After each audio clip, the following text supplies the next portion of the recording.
Hello friend, मैं आनंद राज आप सबको देखिए। आज हम कोर्स 8 जो आपका नॉलेज एंड करिकुलम है उसका मैराथन वीडियो लेके आए हैं। देखिए इसमें 5 यूनिट, आपको पता है कि कोर्स 8 जो होता है आपका, इसमें 5 यूनिट पूछा जाता है। 5 यूनिट में आपका 10 क्वेश्चन रहेगा और 10 क्वेश्चन में आपका 5 क्वेश्चन का जवाब देना, नहीं प्रत्येक यूनिट से एक एक प्रश्न का जवाब देना है। देखिए एक और चीज़ आपको बताते हैं कि बिहार यूनिवर्सिटी वाले, मौलाना वाले, जेपी वाले, यानी बिहार में जितने भी यूनिवर्सिटी है वो सब वाले देखेंगे तो ये बहुत फ़ायदा होगा कि एक ही वीडियो में आपको 5 यूनिट का रिवीजन हो जाएगा। देखिए आज बिहार यूनिवर्सिटी का एग्ज़ाम भी है 2 बजे से, तब तक आप क्विक रिवीजन के लिए देख सकते हैं। समझ गए? तो चलिए हम स्टार्ट करते हैं। चलिए क्वेश्चन है कि देखिए यूनिट 1 में आपका ज्ञान से रिलेटेड क्वेश्चन एक रहेगा ही रहेगा। समझ गए? तो ज्ञान अच्छा से पढ़ लीजिएगा, समझे? आपका एग्जाम में इससे रहेगा क्वेश्चन। तो क्वेश्चन है ज्ञान से आप क्या समझते हैं। इसमें आपका ज्ञान से रिलेटेड सब क्वेश्चन का डाउट क्लियर हो जाएगा, क्योंकि ये आप पढ़ लीजिए ज्ञान क्या है, इसका अर्थ परिभाषा क्या है, इसे प्राप्त करने की विधि कौन है, समझे? ये सब चीज़ इसमें मिल जाएगा। चलिए स्टार्ट करते हैं। लिखा है, हम जानते हैं कि शिक्षा का सबसे प्रमुख उद्देश्य ज्ञान प्रदान करना है। ज्ञान ही वह बौद्धिक अनुभव है जो ज्ञानेंद्रियों द्वारा प्राप्त होता है। हम ये भी जानते हैं कि इस पृथ्वी पर मनुष्य ही एकमात्र प्राणी है जो विचार, चिंतन, मनन, मंथन एवं अनुभव प्राप्त करने में समर्थ है, और इन्हीं मानसिक क्रियाओं के आधार पर मनुष्य नए तथ्यों से अवगत होता है और ज्ञान प्राप्त करता है। हम ये भी जानते हैं कि ज्ञान ही समस्त शिक्षा का क्या है, आधार होता है, अर्थात जितने भी शिक्षा प्रणाली है उसका आधार क्या है, ज्ञान है। ज्ञान धन की तरह है, पैसा की तरह है, जितना एक मनुष्य को प्राप्त होता है वह उतना ही ज़्यादा पाने की इच्छा रखता है। अब आते हैं ज्ञान का अर्थ एवं परिभाषा। तो ज्ञान शब्द ज्ञ धातु से बना हुआ है, जिसका अर्थ होता है जानना। बोध अनुभव से माना जाता है, अर्थात किसी वस्तु के स्वरूप का जैसा वह है वैसा ही अनुभव या बोध होना ज्ञान है। हम ये भी कह सकते हैं कि ज्ञान अनुभवों का संश्लेषणात्मक एवं विश्लेषणात्मक रूप होता है। अब आते हैं, विभिन्न शिक्षा शास्त्री ने अपने तर्क और चिंतन के आधार पर ज्ञान की निम्नलिखित परिभाषा दी है। पहला, सुकरात के अनुसार कि ज्ञान एक ऐसी शक्ति है जिसकी सहायता से कोई भी कार्य किया जाना संभव है। दूसरा है, कार्ल सवेजी के अनुसार क्रिया करने की क्षमता ही क्या है, ज्ञान है। तीसरा है, भारतीय दार्शनिक के अनुसार कि ज्ञान वह है जो मनुष्य को सर्वांगीण विकास करता है तथा उसके लिए मुक्ति का मार्ग प्रशस्त करता है। प्लेटो के अनुसार डिफिनीशन है कि विचारों की दैवीय व्यवस्था और आत्मा परमात्मा के स्वरूप को जानना ही सच्चा ज्ञान है। अब आते हैं अगला डिफिनीशन में स्पेंजर के अनुसार कि वास्तविक जगत का ज्ञान ही सत्य ज्ञान है, आत्मा परमात्मा संबंधी ज्ञान पूरी कल्पना है। रेसल के अनुसार आते हैं कि ज्ञान वह है जो मनुष्य के मन को प्रकाशित करता है। उपयुक्त परिभाषाओं के ज्ञान के संबंध में निम्न बातें सामने आती है। ज्ञान वह है जो सत्य है, ज्ञान हमें अनुशासित करता है, ज्ञान से चरित्र का निर्माण होता है, ज्ञान में ज्ञाता का विश्वास होता है, ज्ञान अज्ञानता पर अंधविश्वास को दूर करता है। ज्ञान है, आप अंधविश्वास को, ये सब चीज़ से दूर रहिएगा। अब आते हैं ज्ञान की प्रकृति या विशेषता। तो ज्ञान की निम्नलिखित प्रकृति या विशेषता है। ज्ञान सत्य तक पहुंचने का साधन है, ज्ञान शक्ति होती है, ज्ञान समाप्त नहीं हो सकता है, ज्ञान को प्राप्त करने के लिए अनुभव जरूरी है, ज्ञान की कोई सीमा नहीं होती है, इसमें ज्ञात और अज्ञात सभी ज्ञान समाहित होते हैं। कोई व्यक्ति जितना ज्ञान प्राप्त करेगा उसकी ज्ञान की भूख और बढ़ती जाएगी, अर्थात ज्ञान पैसा की तरह है, कोई इससे संतुष्ट नहीं होता है। ज्ञान 3 तथ्यों पर आधारित होता है, सत्यता, साक्ष्य और विचार। सत्यता का नाम ही ज्ञान है। ज्ञान का स्रोत सूचना है। ज्ञान निरंतर बढ़ता रहता है, अर्थात ज्ञान निरंतर गतिशील है। ज्ञान बहुआयामी होता है, इसमें चिंतन, अध्ययन और अनुसंधान के द्वारा नवीन ज्ञान का उत्पत्ति निरंतर होते रहता है। अब ज्ञान के उद्देश्य देखते हैं। तो ज्ञान के निम्नलिखित उद्देश्य हैं। समस्याओं के समाधान के रूप में, तो हम जानते हैं कि ज्ञान जीवन से संबंधित समस्याओं के समाधान के लिए युक्ति प्रदान करता है। बिना ज्ञान के न तो मनुष्य समस्याओं को पहचान सकता है और न ही इन समस्या का समाधान भी प्रस्तुत कर सकता है। दूसरा है व्यक्तिगत विकास। तो ज्ञान का एक उद्देश्य भी होता है कि मनुष्य का व्यक्तिगत विकास किया जा सके। हम जानते हैं कि व्यक्तिगत विकास के सभी आयाम जैसे भाषा, कौशल, व्यवहार, अभिवृत्ति, अभिक्षमता आदि को विकसित करना ज्ञान का महत्वपूर्ण उद्देश्य है। अब आते हैं दूसरा, अगला पॉइंट है किसी घटना और परिस्थिति को समझने में सहायक। तो ज्ञान का एक उद्देश्य ये भी होता है कि यह किसी घटना और परिस्थिति को समझने में सहायक होता है। चौथा है ज्ञान को निश्चित आकार देना। तो ज्ञान का महत्वपूर्ण उद्देश्य ये भी है कि सूचनाओं को एक निश्चित रूप दिया जाएगा, क्योंकि हम जानते हैं कि सूचनाएं यहाँ वहाँ बिखरी होती है, अतः ज्ञान ही इन बिखरी सूचनाओं को सही एवं निश्चित रूप प्रदान करता है। और चौथा आता है किसी घटना का व्याख्या करना। तो हम जानते हैं कि ज्ञान कोई घटना का व्याख्या करता है। ज्ञान ही माध्यम से कोई भी जटिलता की व्याख्या की जा सकती है, ज्ञान के माध्यम से ही। अगला है उपयुक्त क्षमता का विकास करना। तो किसी भी क्रिया को उचित ढंग से क्रियान्वयन के लिए उपयुक्त क्षमता का विकास करना भी ज्ञान का एक उद्देश्य होता है। अब आते हैं चौथा कि मानसिक क्षमता का विकास। तो ज्ञान हमारे मस्तिष्क के सामने ऐसी परिस्थिति उत्पन्न करता है जिससे हमारी बुद्धि की सहायता से मानसिक क्षमताओं जैसे तर्क, विश्लेषण, चिंतन आदि का विकास होता है। अब आते हैं समाज का विकास। समाज का समुचित विकास ज्ञान का प्रमुख उद्देश्य है। समझे? तो इतना पढ़ लीजिएगा, समझे। लेकिन इसमें हम ज्ञान का थोड़ा महत्व देख लेते हैं। ज्ञान का महत्व क्या है, समझ गए। और एक स्रोत देख लेते हैं कि ज्ञान का क्या क्या स्रोत है, समझे। तो देखिए इतना तो आपका बेसिक हो गया, इतना तो आप पढ़ ही लीजिएगा ज्ञान के बारे में, समझे। थोड़ा ज्ञान के आप स्रोत देख लीजिएगा। तो मेन हम पॉइंट देख लेते हैं, इसी को आप सिर्फ एक्सप्लेन कर लीजिएगा, समझे। तो ज्ञान का आप प्राप्त करने के स्रोत कौन कौन है? इंद्रिय अनुभव, इंद्रिय के द्वारा 5 हमारा सेंस ऑर्गन होता है और इसी 5 सेंस ऑर्गन के द्वारा हम ज्ञान प्राप्त करते हैं। दूसरा है आपका, इसको एक्सप्लेन कर लीजिएगा, तर्क, चिंतन और बुद्धि। हम तर्क करके, चिंतन करके और बुद्धि से भी ज्ञान प्राप्त करने का एक स्रोत होता है। अगला है परंपराओं और कथाओं से ज्ञान। जो परंपरा है, कथाओं से भी हम कोई ज्ञान प्राप्त करते हैं, समझ गए। फिर उसके बाद इंटरनेट से प्राप्त, इस पॉइंट को एक्सप्लेन कर दीजिएगा अपने लैंग्वेज में, क्योंकि लंबा क्यों पढ़िएगा, आप छोटे छोटे बात लिख के वहाँ एक्सप्लेन कर लीजिए। इंटरनेट के माध्यम से भी हम ज्ञान प्राप्त करते हैं। अनुभव से भी ज्ञान प्राप्त, अनुभव आधारित ज्ञान भी होता है। अंतर्दृष्टि यानी अपने इंसाइट यानी अपने अंतर्दृष्टि से भी ज्ञान प्राप्त करते हैं, समझे। अब आते हैं ज्ञान प्राप्त करने की विधि, तो वही हो गया, दोनों एक ही टाइप का है। अब आते हैं इसका कुछ महत्व देखते हैं कि ज्ञान का कुछ न कुछ महत्व होगा, समझ गए। हाँ, तो ज्ञान का क्या क्या महत्व देख लेते हैं। तो ज्ञान ही वह ईंधन है जो मानव जीवन को संचालित करता है। ज्ञान ही हमें जीवन जीने का सलीका सिखाता है। ज्ञान से ही हम भौतिक जगत एवं आध्यात्मिक जगत को समझ सकते हैं। ज्ञान ही वह शक्ति है जिससे हम अपने आप को जानते हैं। ज्ञान से ही हम मनुष्य का सर्वांगीण विकास करते हैं। ज्ञान मस्तिष्क का ईंधन होता है, समझ गए। आपके पास कुछ कीजिएगा तो ईंधन ज्ञान होना चाहिए। ज्ञान से ही मनुष्य की मानसिक शक्ति जैसे तर्क, चिंतन, कल्पना शक्ति आदि का विकास होता है। वर्तमान समय में शिक्षा का आधार ज्ञान ही है। ज्ञान किसी विषय की सैद्धांतिक या व्यवहारिक समझ का उल्लेख करता है। ज्ञान व्यक्ति और सूचना के बीच कड़ी का काम करता है। ज्ञान के बिना व्यक्ति जीवन में सफल नहीं हो सकता है।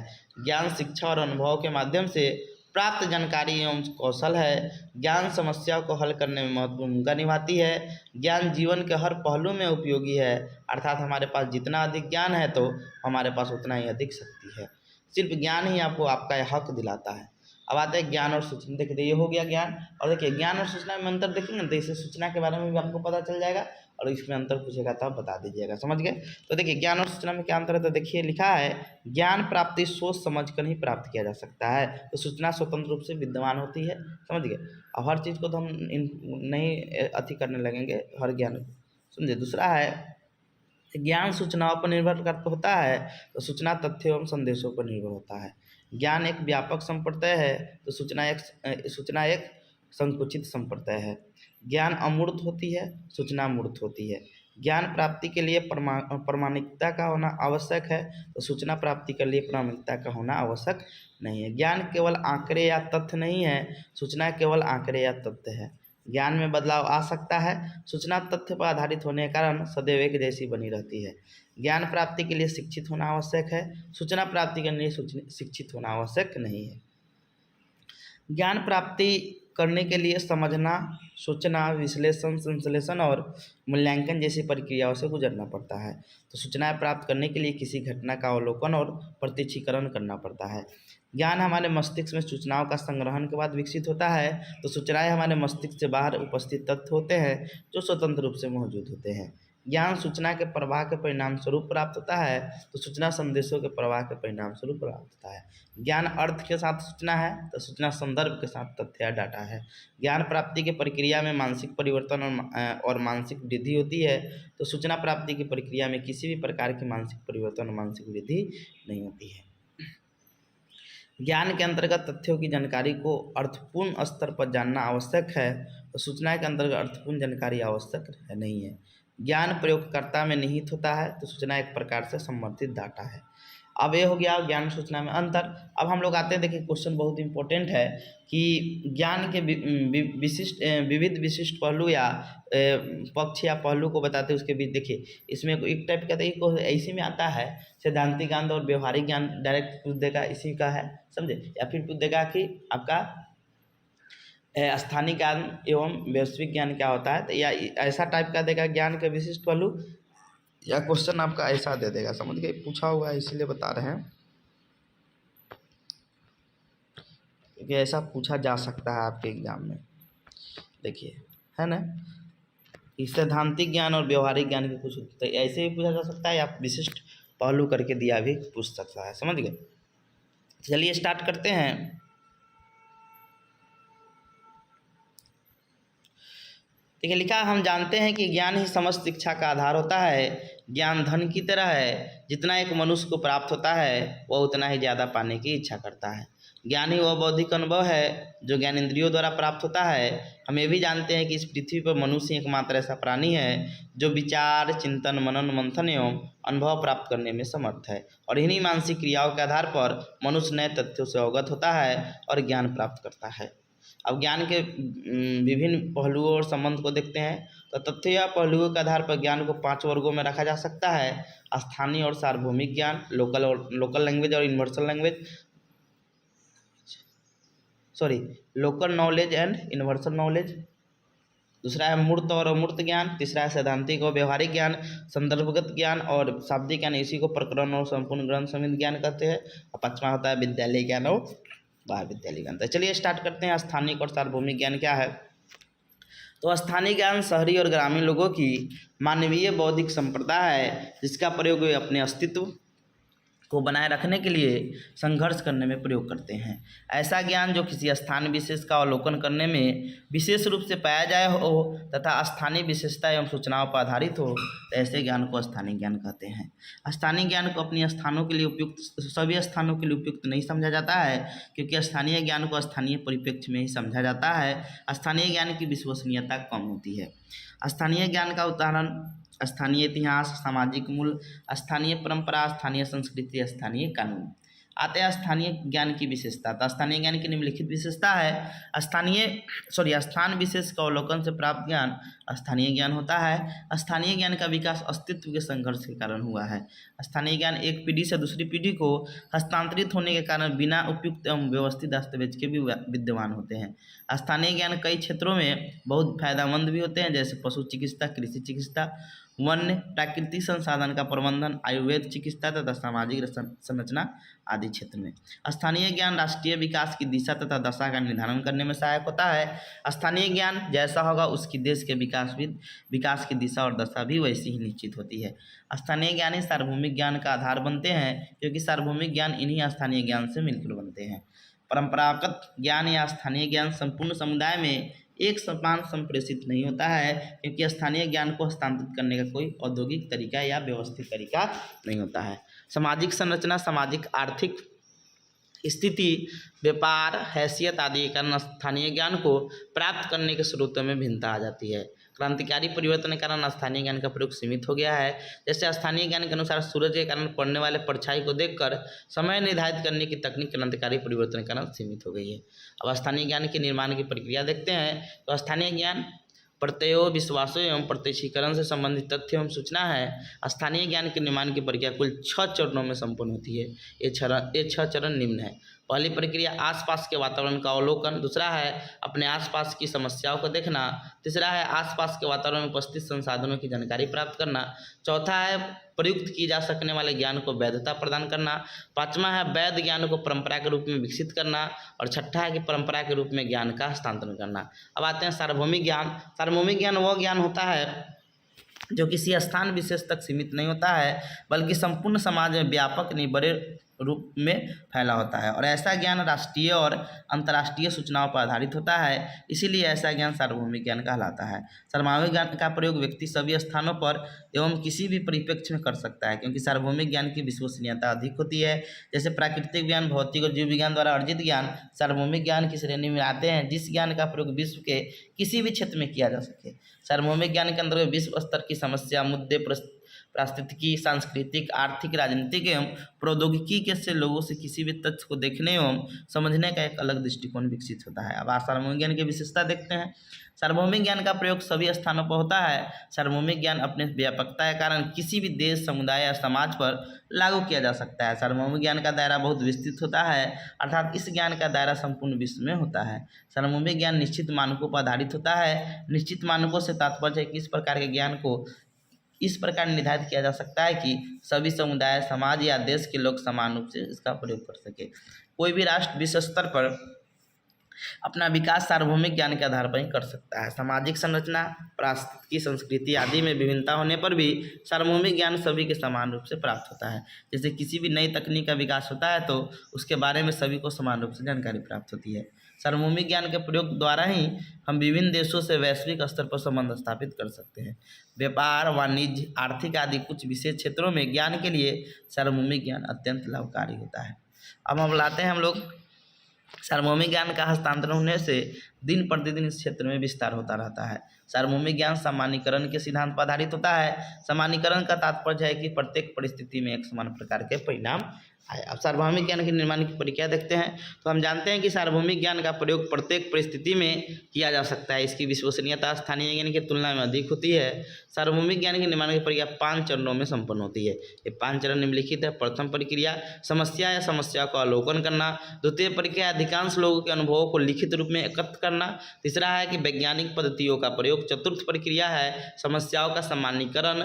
पंचम प्रक्रिया वैध एवं सार्वभौमिक रूप से प्राप्त परिणाम का प्रयोग करना। अतः मूर्त और अमूर्त ज्ञान। मूर्त ज्ञान भौतिक जगत से संबंधित सूचनाओं और तथ्यों पर आधारित होता है। मूर्त हमारे जीवन के प्रारंभिक दिनों से ही संग्रहित होना शुरू हो जाता है, क्योंकि यह ज्ञान हमारे व्यवहारिक तथा भौतिक जीवन से संबंधित होता है। मूर्त ज्ञान के अर्जन में हमारी इंद्रियों की महत्वपूर्ण भूमिका होती है तथा यह ज्ञान प्रत्यक्ष होता है। जैसे टेबल, कुर्सी आदि वस्तुओं के नाम सुनते ही ये सब प्रत्यक्ष बोध कराता है।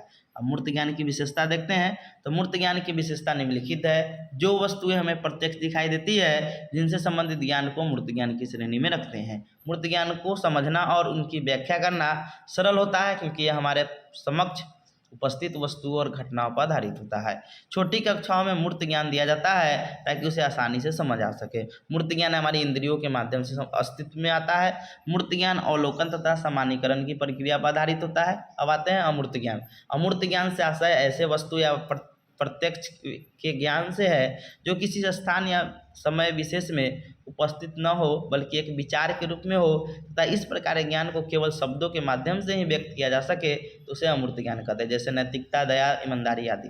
अमूर्त ज्ञान की विशेषता देखते हैं तो अमूर्त ज्ञान की निम्नलिखित विशेषता है। अमूर्त ज्ञान अप्रत्यक्ष तथ्यों एवं सूचनाओं से संबंधित होता है। अमूर्त ज्ञान अमूर्त चिंतन के आधार पर विकसित होता है। यह चिंतन उन वस्तुओं के विषय में किया जाता है जो हमारी आंखों की सीमाओं से परे होते हैं, दूर होते हैं। उच्च तार्किक क्षमता से ही अमूर्त ज्ञान का विकसित होता है। अमूर्त ज्ञान जटिल होता है और यह सरलता से समझ में नहीं आता है। जैसे सत्य, नैतिकता आदि को प्रत्यक्ष रूप से नहीं समझा सकता है। अमूर्त ज्ञान उच्च मानसिक अवस्था में ही संभव है, इसीलिए छोटी कक्षा में अमूर्त ज्ञान दिया जाता है, जबकि वह अमूर्त ज्ञान उच्च कक्षाओं में दिया जाता है। अब आते हैं सैद्धांतिक एवं व्यवहारिक ज्ञान। तो सैद्धांतिक ज्ञान क्या होता है? तो औपचारिक परिवेश में व्यवस्थित तथा मान्य तथ्यों और सूचनाओं पर आधारित ज्ञान सैद्धांतिक ज्ञान होता है। सैद्धांतिक ज्ञान किसी थ्योरेटिकल नॉलेज बोलते हैं, किसी प्रत्यक्ष के सैद्धांतिक पक्ष से संबंधित होता है। सैद्धांतिक ज्ञान दूसरे के अनुभव का क्रमबद्ध संग्रह होता है। इसकी विशेषता देखते हैं तो सैद्धांतिक ज्ञान की निम्नलिखित विशेषता है। सैद्धांतिक ज्ञान दूसरे के अनुभव का क्रमबद्ध संग्रह है। सैद्धांतिक ज्ञान दूसरे की व्यक्तिगत खोजों, अनुसंधानों, अनुभवों तथा अवलोकनों का सामान्यीकरण होता है। सैद्धांतिक ज्ञान समझ और विश्लेषणात्मक क्षमता विकसित करने के लिए उपयोगी होता है। सैद्धांतिक ज्ञान प्रयोग ज्ञान के लिए आधार का काम करता है। सैद्धांतिक ज्ञान के स्रोत के रूप में पुस्तकें और संदर्भ ग्रंथ महत्वपूर्ण एवं उपयोगी होते हैं। सैद्धांतिक ज्ञान किसी भी विषय के गहन अध्ययन हेतु आवश्यक माने जाते हैं। सैद्धांतिक ज्ञान का संप्रेषण मॉडल या चार्ट, तुलना, शब्दों या वाक्य सादृश्यता के आधार पर किया जाता है। अब प्रयोग ज्ञान क्या होता है? प्रैक्टिकल नॉलेज, या इसी को व्यवहारिक ज्ञान भी कहते हैं। तो सैद्धांतिक ज्ञान का प्रयोगात्मक पहलू मतलब उसका प्रयोग करना आपका प्रयोगिक ज्ञान कहलाता है। प्रयोग ज्ञान की विभिन्न परिभाषा है कि किसी भी कार्य को करने के लिए सैद्धांतिक ज्ञान का वास्तविक प्रयोग प्रयोगिक ज्ञान कहलाता है। किसी कार्य को करने के लिए अनिवार्य कौशलों और सूचनाओं का व्यवहारिक प्रयोग प्रयोग ज्ञान कहलाता है। सैद्धांतिक ज्ञान का व्यवहारिक कौशलों में परिलक्षित करने वाले ज्ञान को प्रयोगिक ज्ञान कहते हैं। उपयुक्त परिभाषाओं को हम एक उदाहरण के द्वारा समझ सकते हैं। मान लीजिए एक व्यक्ति ने कार चलाने के लिए सैद्धांतिक ज्ञान प्राप्त किया और इस ज्ञान को कार चलाने के सीखने में लिया जाए तो वह सैद्धांतिक ज्ञान कौशल के रूप में परिवर्तित हो जाएगा। इसी को प्रयोगिक ज्ञान कहते हैं। अब आते हैं व्यवहारिक या प्रयोग ज्ञान की विशेषता। प्रयोगिक ज्ञान की विशेषता निम्नलिखित है। प्रयोगिक ज्ञान हमारे जीवन की समस्याओं के समाधान में सहायक होता है। प्रयोगिक ज्ञान प्रयोग करने में योग्य होता है। प्रयोगिक ज्ञान कम स्मृति वाले लोगों के लिए कारगर होता है। प्रयोगिक ज्ञान दूसरे के ज्ञान के बजाय स्वयं करके सीखने पर अधिक बल देता है। प्रयोगिक ज्ञान विषय वस्तु के बजाय प्रत्यक्ष अनुभव पर अधिक बल देता है। प्रयोगिक ज्ञान को सरलता से सीखा जा सकता है। प्रयोगिक ज्ञान बेहतर समझ को विकसित करता है। प्रयोगिक ज्ञान अभ्यास के माध्यम से सुदृढ़ किया जाता है। प्रयोगिक ज्ञान कौशलों के विकास में महत्वपूर्ण भूमिका निभाता है। अब आते हैं प्रकरण और संपूर्ण ग्रंथ संबंधी ज्ञान। लिखा कि प्रकरण संबंधी ज्ञान, तो प्रकरण संबंधी ज्ञान उस ज्ञान को कहा जाता है जिससे हम उस विषय के कुछ संप्रदायों का ज्ञान रखते हैं। जैसे मनोविज्ञान के क्षेत्र में हम सिर्फ बुद्धि के ज्ञान को मनोविज्ञान में के क्षेत्र में हम सिर्फ बुद्धि के ज्ञान को जान रहे हैं तो यह प्रकरण मतलब टॉपिक संबंधी एक छोटा संबंधी ज्ञान कहलाता है। अर्थात पुस्तक के किसी अंश का ज्ञान प्रकरण संबंधी ज्ञान के अंतर्गत आता है। संपूर्ण ग्रंथ संबंधी ज्ञान, संपूर्ण ग्रंथ संबंधी ज्ञान के अंतर्गत पुस्तकीय ज्ञान के अंतर्गत प्रकरण का पूरा ज्ञान रखा जाता है। जैसे मनोविज्ञान के क्षेत्र में हम बुद्धि, मनोविज्ञान के शाखा, संवेग आदि संपूर्ण क्षेत्र का ज्ञान संपूर्ण ग्रंथ संबंधी ज्ञान में आता है। अब आते हैं विद्यालय ज्ञान और महाविद्यालय ज्ञान। तो विद्यालय ज्ञान क्या होता था? छात्र द्वारा औपचारिक रूप से प्राप्त ज्ञान को विद्यालय ज्ञान कहा जाता है, जिसमें द्वारा एक निश्चित समय सीमा में निश्चित प्रक्रिया द्वारा प्राप्त करता है। विद्यालय ज्ञान में शिक्षा का उद्देश्य पाठचर्या एवं शिक्षण विधियाँ पहले से ही सुनिश्चित होती है। महाविद्यालय ज्ञान, तो विद्यालय के बाहर प्राप्त होने वाले ज्ञान को महाविद्यालय ज्ञान कहते हैं। जैसे घर में मिलने वाला ज्ञान, पास पड़ोस से मिलने वाला ज्ञान, समुदाय तथा समाज से मिलने वाला ज्ञान, इंटरनेट पर मिलने वाला ज्ञान, महाविद्यालय ज्ञान अनौपचारिक रूप से प्राप्त किया जाता है। उपरोक्त विवरण से स्पष्ट होता है कि ज्ञान के विभिन्न पहलुओं या पक्ष का अध्ययन करने से हमें ज्ञान के बारे में संपूर्ण जानकारी हो जाती है। हम जानते हैं कि वर्तमान समय की शिक्षा प्रणाली बाल केंद्रित शिक्षा प्रणाली है, अतः बच्चों के सर्वांगीण विकास कराने के लिए बच्चों में ज्ञान के संपूर्ण पहलुओं का अध्ययन करना आवश्यक है। समझिए। अब देखिए, अगर जानना क्वेश्चन पूछता है कि जानना या इसी को नोइंग बोलते हैं, जानने के विभिन्न तरीके का वर्णन करें। समझिए, ये भी आपका इंपॉर्टेंट क्वेश्चन है। तो लिखा है, हम जानते हैं कि वर्तमान समय की शिक्षा प्रणाली बाल केंद्रित शिक्षा प्रणाली है, अतः बच्चों में ज्ञान को ग्रहण करने के साथ साथ उस ज्ञान के प्रति लचीले ढंग से प्रदर्शन। देखिए, ज्ञान को जानने का मतलब होता है कि उस पर समझ बनाना। समझ के समझ बना लीजिए तो वो चीज़ आपके लिए किसी को बताना भी होगा तो आराम से बताइए। ज्ञान एक नहीं अपने अंदर समाहित कर लेना, और नॉलेज नोइंग क्या होता है कि उस ज्ञान के प्रति समझ विकसित करना, उसी को नोइंग कहते हैं, सिंपल भाषा। समझ गए? तो वही लिखा है कि अतः बच्चों में ज्ञान को ग्रहण करने के साथ साथ उस ज्ञान के प्रति लचीले ढंग से प्रदर्शन भी करना है। लिखा है, जानना को हम निम्न नामों से जानते हैं: बोध या अवबोध या समझ, अंडरस्टैंडिंग। जानना एक तरह का मानसिक प्रक्रिया है। इसमें चिंतन करने की योग्यता के साथ साथ प्राप्त ज्ञान के प्रति लचीले ढंग से प्रदर्शन करना है। जैसे संतोष ने न्यूटन की गति का नियम न्यूटन की गति के विभिन्न नियमों के बारे में विस्तार पूर्वक अध्ययन करते हुए जब उनसे उसके बारे में पूछा जाए तो उस समय छात्र उसके बारे में पूर्ण जानकारी दे देते हैं, तो कहा जाएगा कि छात्रों को न्यूटन गति के नियम के बारे में ज्ञान है। परंतु यदि ये पूछा जाए कि न्यूटन के प्रथम और अंतिम नियम में कोई संबंध है या नहीं, यदि छात्र इन प्रश्नों को उत्तर सरलता के साथ और उदाहरण के साथ दे पाते हैं तो कहा जाता है कि छात्र ने समझ विकसित हो गई है। अर्थात जानना ज्ञान के तुलनात्मक रूप से अधिक जटिल है। अब आते हैं अवबोध या जानने का अर्थ है परिभाषा। लिखा है, जानने का समान अर्थ होता है विषय के प्रति समझ को लचीले ढंग से प्रदर्शन करने की क्षमता से है। छात्र इस तथ्य को ध्यान में रखकर अधिगम को उचित प्रकार से सीखते हैं तथा आवश्यकता अनुसार लचीले ढंग से प्रस्तुत करते हैं, जिनसे तथ्यात्मक और धनात्मक ज्ञान सभी को समझ आ सके। विभिन्न विद्वानों एवं शिक्षा शास्त्रियों ने अपने तर्क और चिंतन के आधार पर जानना का निम्नलिखित परिभाषा दी है। प्रोफेसर एस के दुबे के अनुसार कि अवधारणा, तर्क, चिंतन एवं ज्ञान वह परिणाम है जो एक बार विकसित होने पर आगामी चिंतन एवं निर्णय में महत्वपूर्ण भूमिका का निर्वहन करती है। बोसिंग के अनुसार कि अवधारणा किसी देखी हुई वस्तु की प्रतिमा है। अवबोध या जानने की विशेषता, तो अवबोध की निम्नलिखित विशेषता है। अवबोध ज्ञान के विभिन्न अवयवों में अंतर संबंध स्थापित करना। अवबोध के द्वारा हम तथ्यात्मक ज्ञान को अवधारणात्मक समझ में परिवर्तित कर देते हैं। लोगों के व्यवहार और इच्छाओं को जानने की योग्यता अवबोध है। किसी विषय या स्थिति को ज्ञान एवं योग्यता के आधार पर मापन करने में अवबोध महत्वपूर्ण भूमिका निभाता है। अवबोध का प्रमुख विशेषता है समान वर्ग से संबंध, सभी से संबंधित कल्पना एवं वास्तविकता से संबंध स्थापित करता है। परिवर्तन की स्थिति समझ या अवबोध के द्वारा ही ला सकते हैं। अब जानने के विभिन्न तरीके हैं, कौन कौन है? तो पहला भाषा, तो कोई भी चीज़ पर जानना या बोध के लिए उस चीज या वस्तु की भाषा सरल एवं परिवेश के अनुरूप होनी चाहिए, तब हम कोई भी चीज़ पर बोध स्थापित कर सकते हैं। अनुभूति के माध्यम से जब हम किसी घटना या प्रक्रिया या वस्तु का प्रत्यक्षीकरण करते हैं अर्थात सोच समझ कर देखते हैं, तब जो निष्कर्ष प्राप्त होता है वही जानना है। अब आते हैं परिभाषित करने के योग्य बनाना। तो ज्ञान को वास्तविक रूप प्रदान करने के लिए उसको परिभाषित करना होता है, और ये जब परिभाषित हो जाता है तब कहा जाता है हो गया, समझ विकसित हो गया। अगला है अधिसंज्ञान या बहुसंज्ञान मेटाकोग्निशन। तो अधिसंज्ञान एक ऐसी प्रक्रिया है जिसमें छात्र विविध स्थितियों के बारे में संरचना का विकास करता है, जिसके आधार पर विविध क्षेत्रों में संज्ञानात्मक विकास की प्रक्रिया संपन्न होती है। जब कोई बालक में अधिसंज्ञान का गुण आ जाता है तो वह किसी चीज़ के बारे में जानने का गुण आने लगता है। अधिसंज्ञान की प्रक्रिया बालक में जन्म के बाद ही प्रारंभ हो जाती है और इसका सर्वोत्तम विकास किशोरावस्था में होता है। आते हैं कल्पना। कल्पना को एक मानसिक प्रक्रिया माना जाता है जिसमें व्यक्ति अपने मस्तिष्क में किसी छवि या तथ्य का एक आभासी प्रतिबिंब बनाता है। अतः कल्पना का गुण जब बालक में आने लगता है तब बालक में जानने का गुण आने लगता है। अंतर्ज्ञान। अंतर्ज्ञान में सहज ज्ञान भी अवधारणा से जोड़ा जाता है। अंतर्ज्ञान का प्रयोग अधिकांशतः नैतिक मामलों में किया जाता है, जिसके माध्यम से गलत या सही का निर्णय लिया जाता है। अंतर्ज्ञान किसी भी व्यक्ति का अपना निजी अनुभव होता है जो अपने विभिन्न परिस्थितियों एवं तथ्यों को परिवेश से प्राप्त होता है। अंतर्ज्ञान के द्वारा जो चिंतन आता है उसके द्वारा नए समस्या प्रस्तुत होते हैं। स्मृति। तो स्मृति वह माध्यम है जिसके माध्यम से व्यक्ति अपने पूर्व ज्ञान को वर्तमान स्थिति में प्रयोग करता है तथा वर्तमान ज्ञान को स्मृति में सुरक्षित रहता है। और निष्कर्ष के उपरोक्त विवरण से स्पष्ट होता है कि वर्तमान समय के बाल केंद्रित शिक्षा प्रणाली को देखते हुए बच्चों में अवबोध या समझ विकसित जरूरी होना चाहिए। इसीलिए छात्र को प्रत्येक विषय, तथ्य या अवधारणा को ठीक से समझ अथवा सैद्धांतिक ज्ञान के साथ व्यवहारिक ज्ञान के रूप में विभिन्न तथ्यों को समझ सके। अब आते हैं विद्यालय। अब आते हैं यूनिट 2 में। तो यूनिट 1 खत्म हो गया। यूनिट 2 में आपका 2-3 टाइप का क्वेश्चन है, समझिए कि विद्यालय में विषय रूप में वर्गीकृत ज्ञान को कौन चयनित, संचालित एवं वैधिकृत करता है। और एक क्वेश्चन पूछेगा कि ज्ञान का वर्गीकरण किस आधार पर करते हैं, समझ गए।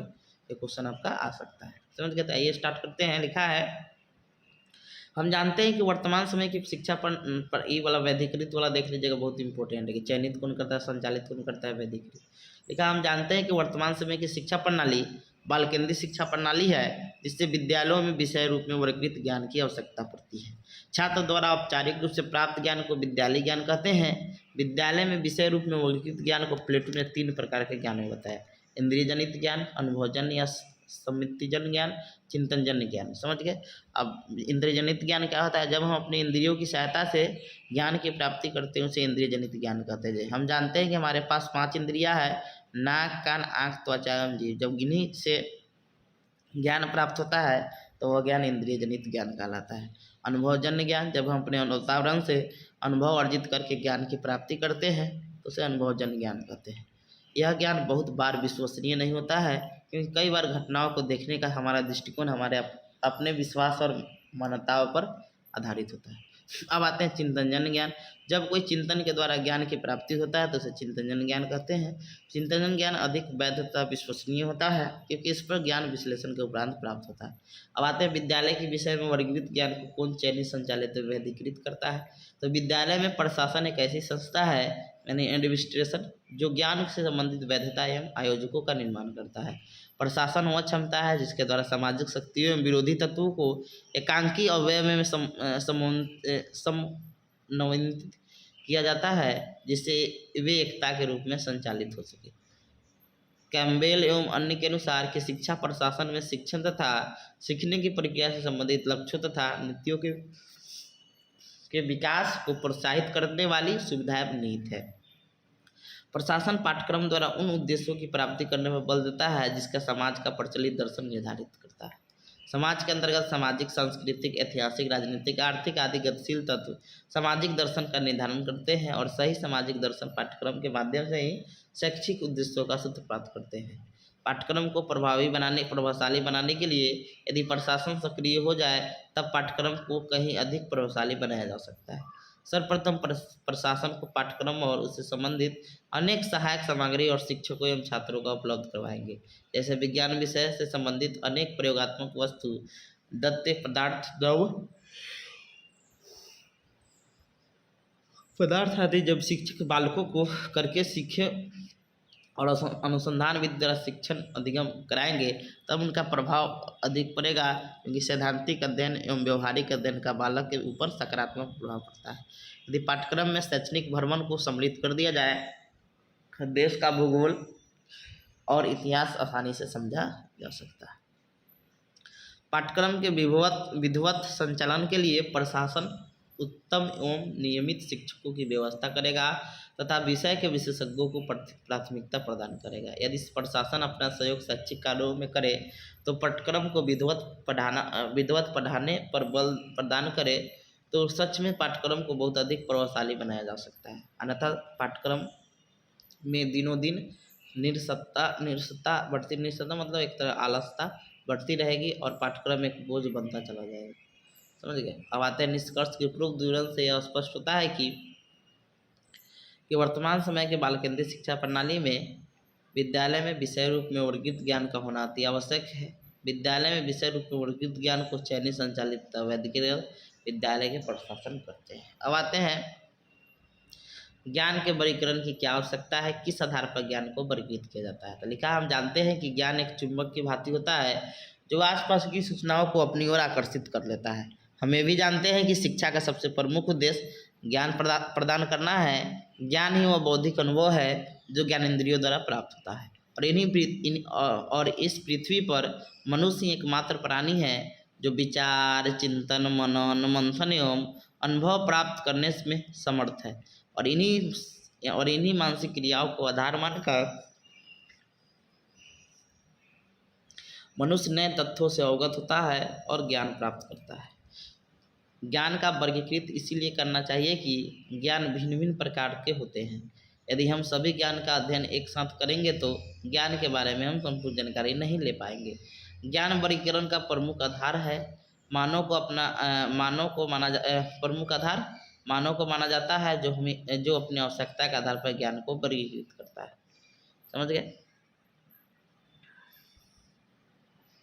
अब किस आधार पर ज्ञान को वर्गीकृत करता है तो आइए देखते हैं। ज्ञान के वर्गीकरण की प्रक्रिया को किस आधार पर संपन्न किया जाए एक महत्वपूर्ण विषय है। ज्ञान के वर्गीकरण ज्ञान के भांति एक व्यापक और जटिल प्रक्रिया है। इसके लिए उन आधारों का चुनाव करना चाहिए जिससे वर्गीकरण सफल माना जा सके। आज प्रत्येक अभिभावक विद्यालय और विद्यालय ज्ञान से यह अपेक्षा करता है कि उसका बालक का सर्वांगीण विकास हो तथा बालक को समाज, राष्ट्र और अंतर्राष्ट्रीय स्तर पर प्रसिद्धि प्राप्त हो। ज्ञान का वर्गीकरण इन सभी अपेक्षाओं और मान्यताओं के आधार पर होना चाहिए जिससे कि वह समग्र रूप से प्रस्तुत किया जा सके। ज्ञान के वर्गीकरण को समग्र और त्रुटि रहित बनाने के लिए इसमें समय समय पर सुधार भी किए जाते हैं। इस प्रकार के वर्गीकरण निम्नलिखित आधार है। तो पहला है दार्शनिक आधार पर। समझ गए। तो दार्शनिक आधार, ये सबको याद रखिएगा, इसको सिर्फ दर्शन मतलब विभिन्न दर्शनों जैसे प्राकृतिक, समझे, आपका प्रयोजनवाद, आदर्शवाद में जो जो दर्शन दिया गया है तो उसके आधार पर भी कुछ न कुछ बताया गया है तो उसको एक्सप्लेन कर सकते हैं। तो दार्शनिक आधार पर कर सकते हैं। समझ गए। प्रयोजनवाद, आदर्शवाद, इसके फिर है सामाजिक आधार पर, जो समाज में है उसके आधार पर। तीसरा है राजनीतिक आधार पर। चौथा है प्राकृतिक। ये सब याद रखिए। प्राकृतिक आधार पर इसको एक्सप्लेन तो लिख ही सकते हैं, थोड़ा मोड़ा इतना आप पढ़ेंगे तो अभी शॉर्ट याद कीजिए। समझे। आर्थिक आधार, नैतिक आधार, मानवीय आधार, आध्यात्मिक आधार, सार्वभौमिक आधार, सांस्कृतिक आधार, धार्मिक आधार, वैज्ञानिक आधार पर हम इतना आधार पर क्या करते हैं, इसको वर्गीकृत कर देते हैं। पॉइंट सब याद रखिएगा कौन कौन। तो आपका पहला है दार्शनिक, दूसरा का है सामाजिक, तीसरा है राजनीतिक, चौथा है प्राकृतिक, पाँचवा है आर्थिक, छठा है नैतिक, सातवां है मानवीय, आठवां है आध्यात्मिक, नौवां है सार्वभौमिक, दसवां है सांस्कृतिक और 11 है धार्मिक, 12 है वैज्ञानिक। इसमें इतना याद करके इसको एक्सप्लेन कर सकते हैं। अब देखिए क्वेश्चन ऐसे तो ज्ञान की रचना तो आपका यूनिट 1 में है, समझे, लेकिन हो सके तो आपका दे देगा, है थोड़ा भी है, इसको देख लेते हैं क्या है ज्ञान की रचना।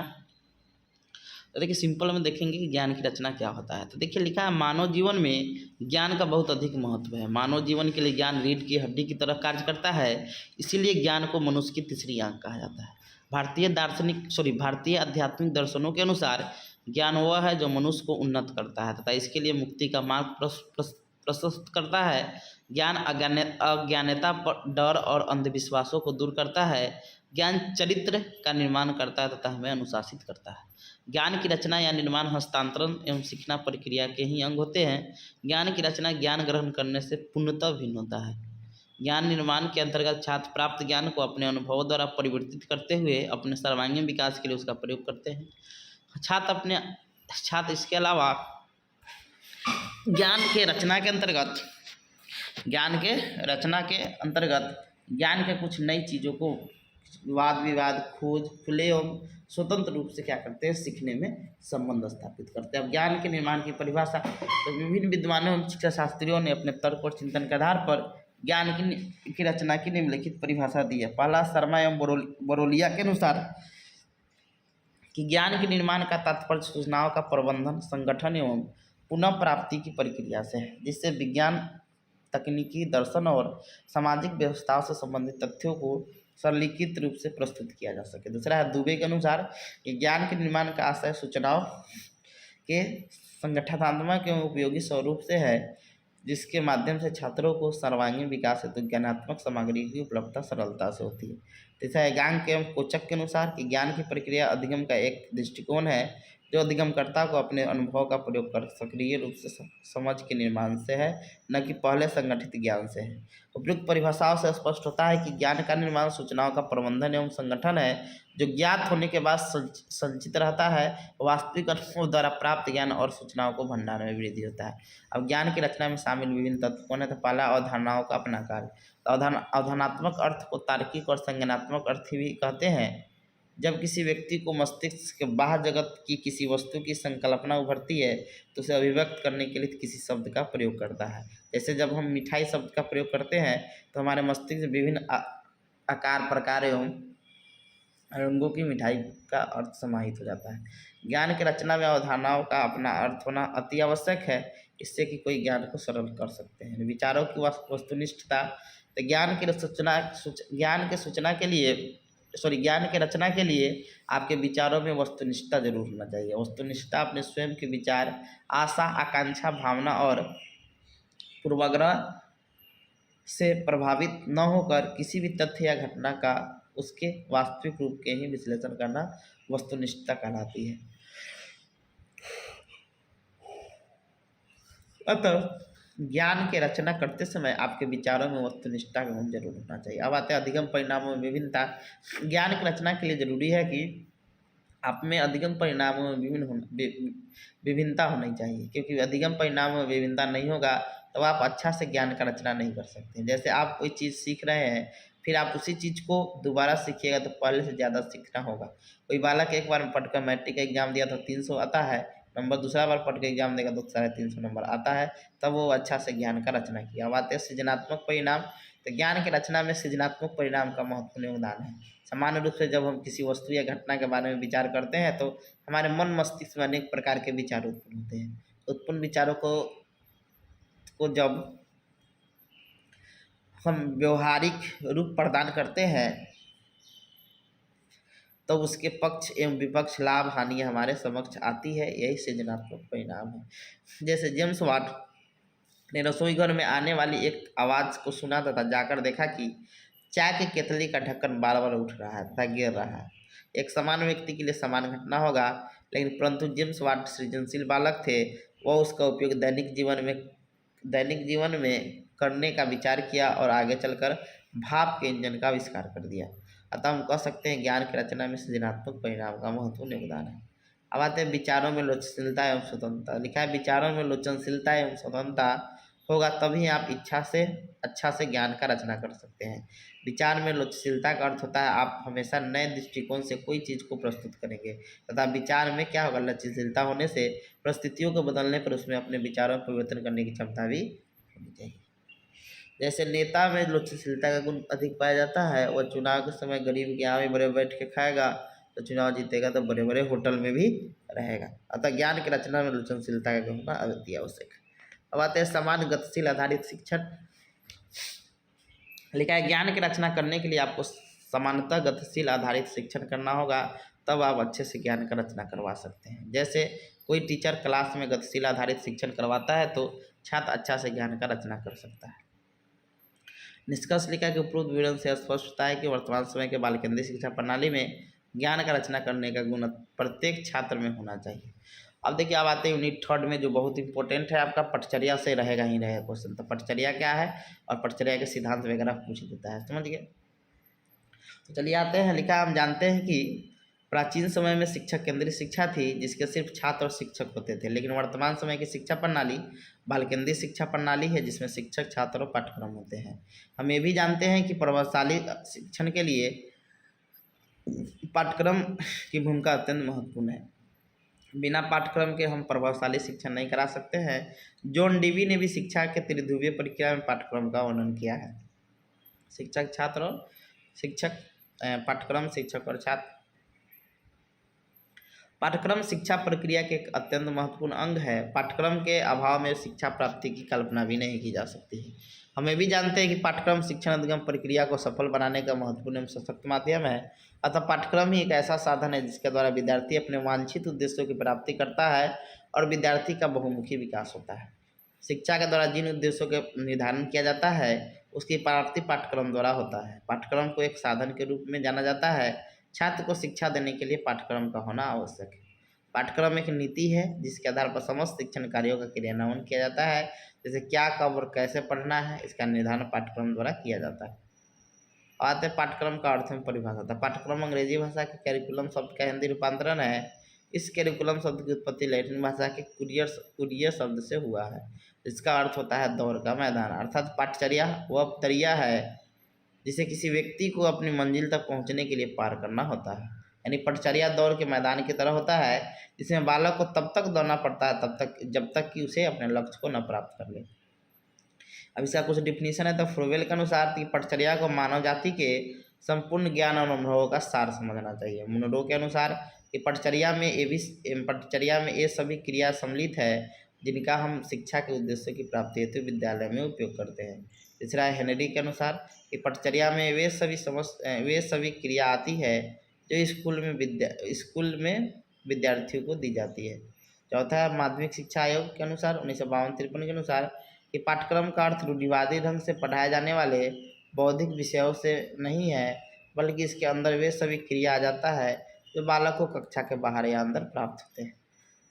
ब्यूलसैम्प के अनुसार कि विद्यालय में बालकों के शैक्षिक अनुभव के लिए एक सामाजिक समूह की रूपरेखा पटचर्या कहलाती है। और आते हैं बॉबिट के अनुसार कि उच्चतर जीवन के लिए प्रतिदिन और 24 घंटे की जाने वाली समस्त क्रिया पटचर्या के अंतर्गत आती है।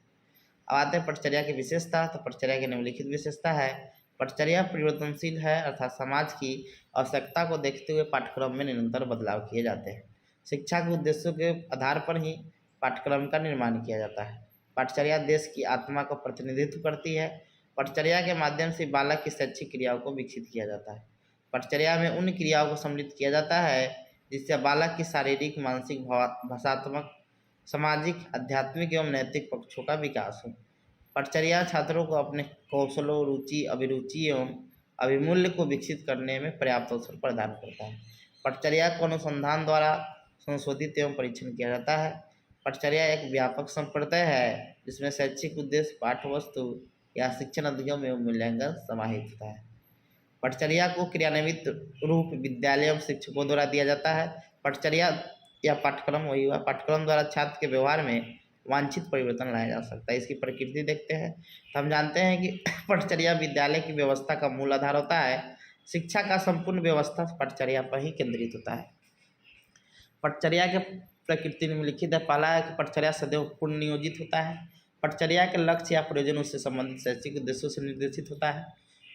एक ही कक्षा में प्रत्येक छात्र की वास्तविक पटचर्या उसी कक्षा के अन्य छात्रों की पटचर्या की अपेक्षा भिन्न होता है। पटचर्या के 4 आधार होते हैं: सामाजिक शक्ति, सामाजिक मानव विकास, अधिगम का स्वरूप तथा ज्ञान और संज्ञान का स्वरूप। पटचर्या किसी विशिष्ट समाज के एक विशिष्ट आयु वर्ग के बच्चों की शिक्षा के लिए निर्मित होता है। पटचर्या अध्यापक के अनुदेशों को नियोजित करने में सहायक होता है। अब इसका उद्देश्य देखते हैं। तो पटचर्या का उद्देश्य छात्रों के ज्ञानात्मक, भावात्मक और क्रियात्मक पक्ष का विकास करना है। पाठ्यक्रम का उद्देश्य छात्रों का नैतिक एवं चारित्रिक विकास करना है। पाठ्यक्रम का उद्देश्य छात्रों के व्यक्तित्व का विकास करना है।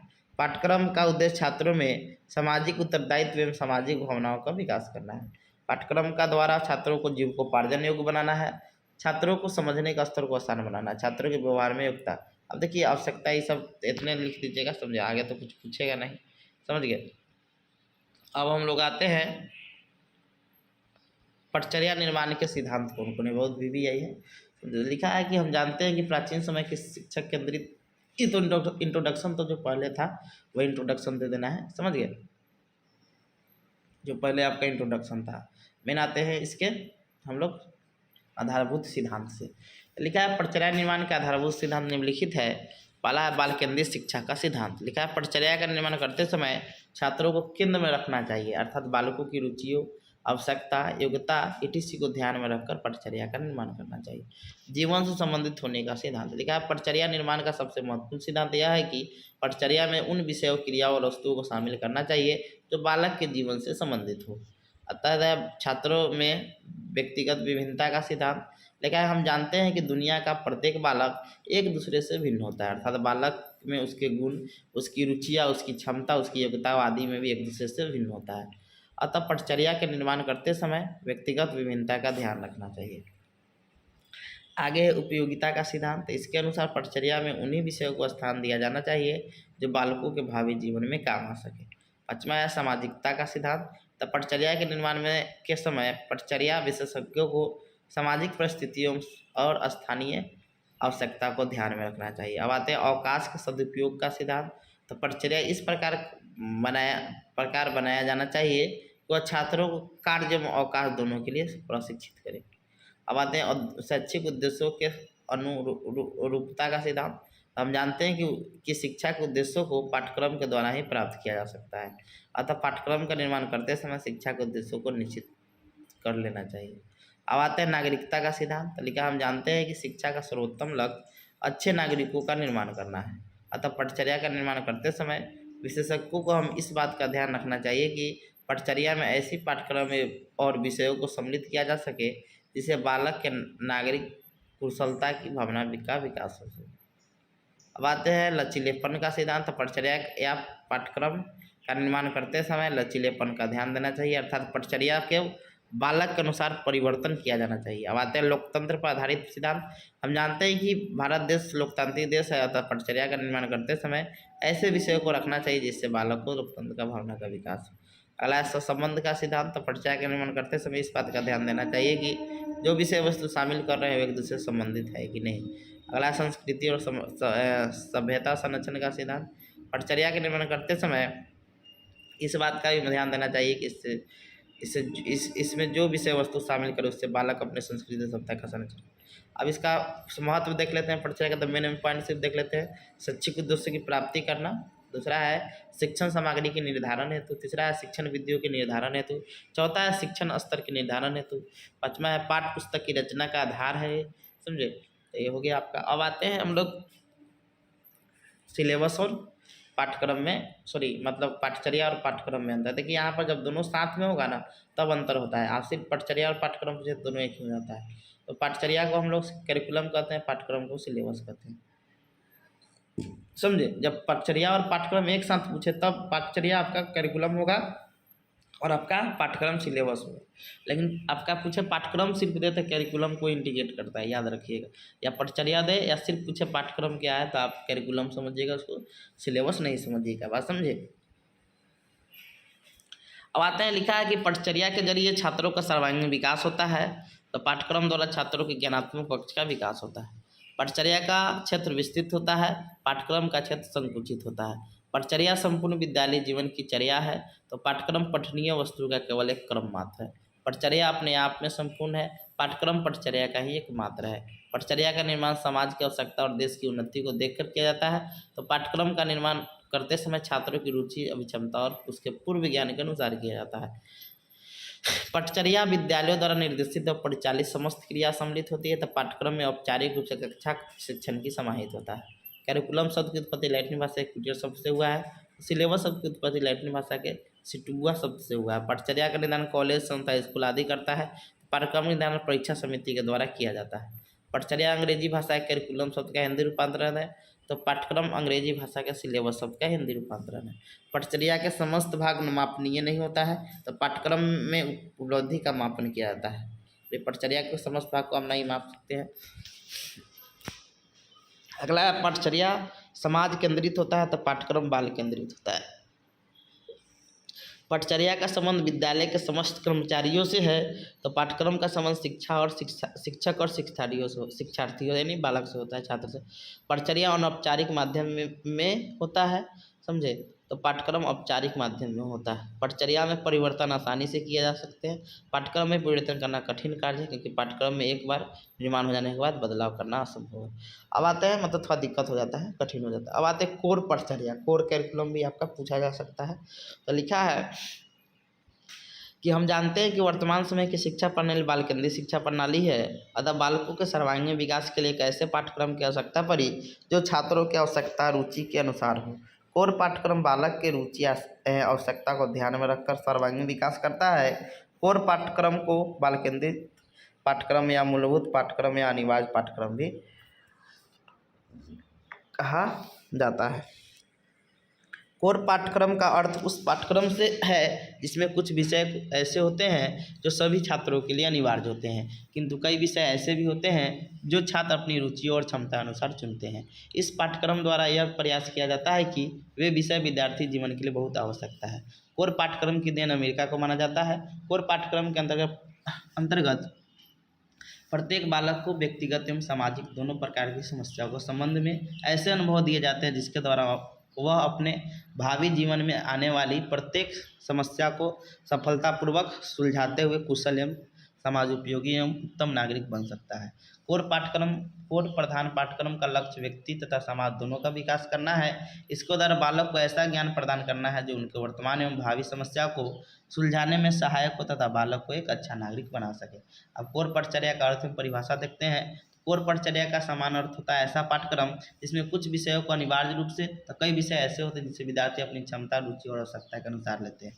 कोर कैरिकुलम उच्च माध्यमिक स्तर के विद्यार्थियों के शिक्षण के लिए तैयार किया गया एक आधारभूत शिक्षा पाठ्यक्रम है, जो कि सर्वप्रथम कोलंबिया विश्वविद्यालय द्वारा सन 1919 में संचालित किया गया था।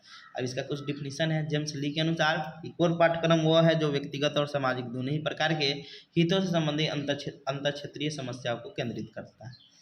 डॉक्टर माथुर के अनुसार है कि कोर पाठ्यक्रम से हमारे तात्पर्य ऐसे पाठ्यक्रम से है जिसमें कुछ विषय सभी छात्रों के लिए अनिवार्य हो जाते हैं तथा कुछ विषय छात्र अपनी रुचि के अनुसार चुन सकते हैं। अल्बर्टी के अनुसार कि कोर पाठ्यक्रम उस समग्र पाठ्यक्रम का एक अंग माना जाता है जो सभी छात्रों के लिए आधारभूत है। अब आते हैं कोर पाठ्यक्रम की विशेषता या गुण। तो लिखा है कि कोर पाठ्यक्रम की निम्नलिखित विशेषता या गुण है। यह पटचर्या बाल केंद्रित होता है एवं मनोवैज्ञानिक होता है। कोर पटचर्या समस्या सुलझाने पर बल देता है। यह पटचर्या सभी छात्र की समान आवश्यकता की पूर्ति करने का प्रयास करता है। इस पाठ्यक्रम में कई विषयों को एक साथ मिलकर पढ़ाया जाता है। इस पाठ्यक्रम में समय विभाग चक्र लचीला होता है तथा कालांश भरे होते हैं। इसमें छात्रों एवं शिक्षकों को संबंध अधिक घनिष्ठ होते हैं तथा अध्ययन अध्यापन के साथ साथ परामर्श भी चलता है। इसमें शिक्षण पर समस्या केंद्रित होता है तथा छात्र को कार्यों एवं समस्या को हल करने में अनुभव प्राप्त होता है। यह पाठ्यक्रम सीखने पर उन समस्त अनुभवों को बल देता है जो कि छात्रों के लिए लाभकारी तथा समाज के लिए उपयोगी होता है। इस पाठ्यक्रम के अंदर किसी भी विषय के शिक्षण के लिए समय निश्चित नहीं होते हैं। यह पाठ्यक्रम छात्रों को विभिन्न छात्रों में सहसंबंध स्थापित करता है। अब आते हैं कोर पाठ्यक्रम के अनिवार्य विषय। लिखा है कोर पाठ्यक्रम में निम्नलिखित विषय को अनिवार्य रूप से मुख्य स्थान दिया गया है। स्वास्थ्य शिक्षा एवं शारीरिक प्रशिक्षण, कला संगीत एवं प्रयोगात्मक कार्य, विज्ञान, मानवीय एवं सामाजिक विषय, भाषा, गणित। कोर पाठ्यक्रम के महत्व। तो इस पाठ्यक्रम की सहायता छात्रों की रचनात्मक एवं उत्पादक शक्ति को प्रेरित किया जाता है। कोर पाठ्यक्रम में बालक अपने चारों ओर के वातावरण से प्रभावित होता है। यह पाठ्यक्रम ऐसा साधन है जिससे बालक अपने दैनिक जीवन के कार्यकलापों एवं चारों ओर के वातावरण से संबंध स्थापित करता है तथा समायोजन क्षमता प्राप्त करता है। यह पाठ्यक्रम बाल केंद्रित होते हुए भी बालकों के जीवन के को अनुभव प्रदान करता है। कोर पाठ्यक्रम अत्यंत व्यवहारिक एवं जीवनोपयोगी है। यह बालकों को विविध विषय का ज्ञान प्राप्त करता है। यह पाठ्यक्रम बालक के जिंदगी के हर क्षेत्र से लाभदायक है। अब कोर पाठ्यक्रम की सीमाएं या दोष देखते हैं। तो कोर पर निम्नलिखित सीमाएं हैं। इस पाठ्यक्रम में छात्रों को सभी महत्वपूर्ण अनुभवों का स्थान प्राप्त नहीं होता है। इस पाठ्यक्रम द्वारा छात्र प्राप्त किए हुए ज्ञान को कोई क्रमबद्धता नहीं होता है। इस पाठ्यक्रम द्वारा प्राप्त ज्ञान असंगठित होता है। इस पाठ्यक्रम द्वारा शिक्षण में अधिक समय लगता है। हमारे आज के शिक्षक कोर पाठ्यक्रम द्वारा शिक्षा देने में कुशल नहीं है। इस पाठ्यक्रम के अनुसार पढ़े छात्र कॉलेजों में प्रवेश पाने को पूरा नहीं कर पाते तो इसका प्रवेश कठिन हो जाता है। अब देखिए निष्कर्ष है। अब आते हैं हम लोग पाठ्य पुस्तक क्या होता है, समझ गए। तो आते हैं, चलिए जल्दी जल्दी करते हैं कि पाठ्य पुस्तक का समान अर्थ होता है जो पुस्तक पाठ से संबंधित होती है उसे पाठ्य पुस्तक कहते हैं। शिक्षण अधिगम की प्रक्रिया में पाठ्य पुस्तक अपनी अहम भूमिका निभाती है, क्योंकि जैसी पाठ्य पुस्तक होगी वैसे ही अधिगम प्रक्रिया होगी। इसीलिए शिक्षा की गुणवत्ता में सुधार हेतु यह आवश्यक है कि अच्छी पाठ्य पुस्तकों का निर्माण किया जाए। एक अच्छी पाठ्य पुस्तक में संप्रत्ययों को उचित उदाहरणों, चित्रों एवं ग्राफों द्वारा समझाया जाता है। साथ ही विषय वस्तु के साथ संदर्भ सूची का भी निर्माण किया जाता है। एनसीईआरटी वर्तमान समय में परंपरागत पाठ्य पुस्तकों के साथ साथ नवीन पुस्तकों का निर्माण करती है। सर्वप्रथम केमेनियस ने भाषा शिक्षण की पहली पाठ्य पुस्तक का निर्माण की थी। पाठ्य पुस्तक के निर्माण करते समय छात्रों के स्तर एवं अब उसकी रुचि का भी ध्यान रखा जाता है। पाठ्य पुस्तक अध्यापक का मार्गदर्शन करने का कार्य करता है और इसके द्वारा छात्र में स्व अध्याय सेल्फ स्टडी प्रणाली का विकास होता है। अनुदेशात्मक सामग्री के रूप में सर्वाधिक प्रयोग की जाने वाली आने वाली सामग्री पाठ्य पुस्तक है। पाठ्यक्रम की वास्तविक रूपरेखा को पाठ्य पुस्तकों के द्वारा ही विस्तार मिलता है। पाठ्य पुस्तकों के माध्यम से ही अतीत के ज्ञान तथा अनुभवों को संचित किया जाता है, जिससे आने वाली पीढ़ी उसका उपयोग कर लाभान्वित होती है। अब आते हैं पाठ्य पुस्तक का अर्थ एवं परिभाषा। लिखा है पाठ्य पुस्तक अंग्रेजी भाषा के टेक्स्ट बुक का हिंदी रूपांतरण है। पाठ्य पुस्तक का समान अर्थ होता है जब किसी विषय के ज्ञान को एक स्थान पर पुस्तक के रूप में संगठित ढंग से प्रस्तुत किया जाता है तो उसे पाठ्य पुस्तक की संज्ञा प्रदान की जाती है। विभिन्न मनोवैज्ञानिकों एवं विद्वानों ने अपने तर्क और चिंतन के आधार पर पाठ्य पुस्तक की निम्नलिखित परिभाषा दी है। पहला डिफिनीशन है बेफन के अनुसार कि पाठ्य पुस्तक कक्षा प्रयोग के लिए विशेषज्ञों द्वारा सावधानी से तैयार की जाती है। यह शिक्षण युक्तियों से भी सुसज्जित है। अब आते हैं हेरोलिकल के अनुसार पाठ्य पुस्तक ज्ञान, आदतों, भावनाओं, क्रियाओं तथा प्रवृत्तियों का संपूर्ण योग है। हालक्वेस्ट के अनुसार कि पाठ्य पुस्तक शिक्षण अभिप्रायों के लिए व्यवस्थित प्रजातांत्रिक चिंतन का एक अभिलेख है। तीसरा डगलस के अनुसार कि अध्यापकों के बहुमत के अंतिम विश्लेषण के आधार पर पाठ्य पुस्तक को वे क्या और किस प्रकार पढ़ाएंगे की आधारशिला माना जाता है। अब आते हैं अच्छी पाठ्य पुस्तक की प्रमुख विशेषता। तो विषय वस्तु का प्रस्तुतिकरण बालकों के मानसिक स्तर के अनुरूप होना चाहिए। समझे, विषय वस्तु का संगठन तार्किक और मनोवैज्ञानिक होना चाहिए। व्याख्या, स्पष्टीकरण, उदाहरण आदि की सरलता से विषय का सरलीकरण होना चाहिए। भाषा शैली में सरलता, स्पष्टता, मौलिकता एवं प्रभावशीलता होना चाहिए। विद्यार्थियों में स्वयं पढ़ने की रुचि विकसित कर सकने की क्षमता होना चाहिए। अन्य लेखकों, विद्वानों के संदर्भ स्पष्ट, विश्वसनीय एवं वैध होना चाहिए। मुख्य पृष्ठ सचित्र एवं आकर्षक एवं सुउद्देश्य होना चाहिए। मुद्रण स्वच्छ, शुद्ध एवं स्पष्ट होना चाहिए। आकार सुविधाजनक होना चाहिए। अध्यायों के आकार बालकों के स्तर एवं क्षमताओं के अनुरूप होना चाहिए। विषय वस्तु का प्रस्तुतिकरण शिक्षण उद्देश्य एवं मूल्यों के अनुरूप होना चाहिए। विषय वस्तु से संबंधित आधुनिकतम घटनाओं, तथ्यों एवं समस्याओं पर बल होना चाहिए। विषय वस्तु के अनुकूल चित्रों, मानचित्रों, रेखा चित्रों आदि का प्रस्तुतिकरण होना चाहिए। विषय वस्तु शब्दावली, संदर्भ, ग्रंथ सूची, निर्देश, नियावली आदि का समावेशन होना चाहिए। चिंतन और नवीन विचारों का प्रस्तुतिकरण होना चाहिए। अगला है विषय वस्तु से किसी भी भावनाओं को आघात न पहुंचे अर्थात धर्मनिरपेक्षता की भावना होना चाहिए। अध्याय के अंत में विद्यार्थियों का स्वतः मूल्यांकन हेतु अभ्यास प्रश्न भी होना चाहिए। अब आते हैं 2-3 प्रकार की, तो पूछेगा नहीं, आपका महत्व देख लीजिएगा। तो पाठ्यपुस्तक निर्धारित पाठ्यक्रम के अनुसार विषय का संगठित ज्ञान एक स्थान में मिल जाता है। पाठ्यपुस्तक शिक्षकों और छात्रों के लिए मार्गदर्शन का कार्य करता है। पाठ्यपुस्तक के द्वारा छात्रों एवं शिक्षकों को यह जानकारी मिलती है कि किसी कक्षा स्तर में कितनी विषय वस्तु का अध्ययन अध्यापन करना है। इसके द्वारा छात्रों एवं शिक्षकों के समय की बचत होती है। छात्रों का मानसिक स्तर इतना ऊंचा नहीं होता है कि वो विद्यालय पढ़ाई की विषय वस्तु को एक बार में आत्मसात कर सके। उसे विषय वस्तु कई बार पढ़ना दोहराना पड़ता है अतः पाठ्यपुस्तक की आवश्यकता होती है। योग्य शिक्षकों को ज्ञान भी अव्यवस्थित होता है अतः उसे व्यवस्थित करने में पाठ्यपुस्तक सहायक होता है। पाठ्यपुस्तक के माध्यम से 100 अध्याय ज्ञान प्राप्त किया जाता है। पाठ्यपुस्तक के आधार पर कक्षा कार्य तथा मूल्यांकन संभव है। इतना आप पढ़ लीजिएगा। इसमें 2-3 पॉइंट और है, देख लीजिए, समझ गए। 10 पॉइंट 12 पॉइंट लिख दीजिएगा। अब इसके प्रकार तो नहीं है पूछेगा, समझे। तो एक समान पाठ्य पुस्तकें होता है, लिखना वो लिख लीजिएगा। दूसरा है पाठ्यक्रम पर आधारित पाठ्य पुस्तकें, समझे। और दूसरा है संदर्भ पुस्तकें। तो ये 3 प्रकार का पुस्तक होता है। अब आते हैं हम लोग यूनिट 4 में। यूनिट 4 में एक निर्धारक वाला क्वेश्चन पूछेगा और एक पूछेगा पाठ्यक्रम निर्माण में छात्र, अभिभावक और आपका शिक्षक का अनुभव। तो 2 क्वेश्चन इसमें देख लीजिएगा, बहुत भी है ये। तो देख लेते हैं। तो क्वेश्चन आएगा कि पाठ्यचर्या के निर्धारक कौन है, या क्वेश्चन ऐसे भी आपका देगा कि सामाजिक, राजनीतिक, भौगोलिक एवं आर्थिक विविधता किस प्रकार से पाठ्यचर्या के निर्धारक होते हैं। कुछ उदाहरणों के साथ इसकी व्याख्या करें। चलिए हम आते हैं। लिखा है, हम जानते हैं कि प्रभावशाली शिक्षण के लिए पाठ्यक्रम की भूमिका अत्यंत महत्वपूर्ण है। बिना पाठ्यक्रम के हम प्रभावशाली शिक्षण नहीं करा सकते हैं। जॉन डीवी ने भी शिक्षा के त्रिध्रुवीय प्रक्रिया में पाठ्यक्रम का वर्णन किया है। पाठ्यक्रम या पाठ्यचर्या, शिक्षक और छात्र। पाठ्यक्रम शिक्षा प्रक्रिया का एक अत्यंत महत्वपूर्ण अंग है। पाठ्यक्रम के अभाव में शिक्षा प्राप्ति की कल्पना भी नहीं की जा सकती है।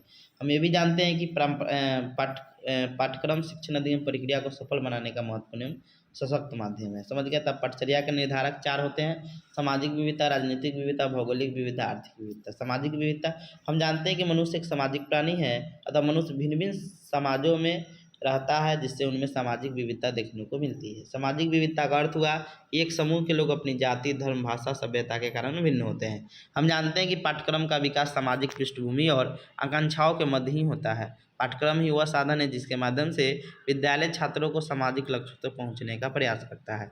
सामाजिक विविधता भी पाठ्यचर्या के निर्धारक हो सकते हैं क्योंकि किसी भी पाठ्यक्रम का निर्धारण उस सामाजिक स्थिति से अलग करके नहीं किया जा सकता है। इसीलिए कुछ विद्वान पाठ्यक्रम को एक सामाजिक प्रणाली कहना ठीक समझते हैं। हम ये भी जानते हैं कि पाठ्यक्रम जहाँ एक और व्यक्ति से संबंधित होता है तो वही दूसरी ओर समाज से भी जुड़ा होता है। इन्हीं के पाठ्यक्रम का मनोवैज्ञानिक और सामाजिक पक्ष कहते हैं क्योंकि मनोवैज्ञानिक पाठ्यक्रम के अंतर्गत जिस मानव व्यवहार का अध्ययन किया जाता है वो अनिवार्य रूप से सामाजिक अंतःक्रिया का ही परिणाम होता है।